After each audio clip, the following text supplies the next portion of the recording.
ঠাকুরপো, ঠাকুরপো, দেখো তো মামা কি চাই। দেখছি এই কি চাই? হ্যাঁ, একেবারে বাড়ির ভেতর ঢুকে পড়েছে। ঠাকুরপো, মানে কালিদাসকে একটু ডেকে দিন না, ওর দাদার খুব শরীর খারাপ।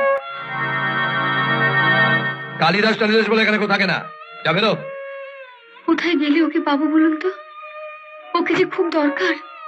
কাকু, কাকু, এই ছোড়া, যা, যা, যা, যা।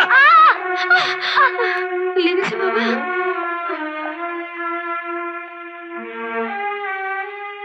আপনি ওকে মারলেন কেন? আরে বাহ, একটা ভিখারি ছেলে বাড়িতে ঢুকে পড়েছে, তাকে মারবো না? হ্যাঁ, এর আগেও তো একটা ভিখিরি বাড়িতে ঢুকেছে, তাহলে তো তাকেও মারতে হয়।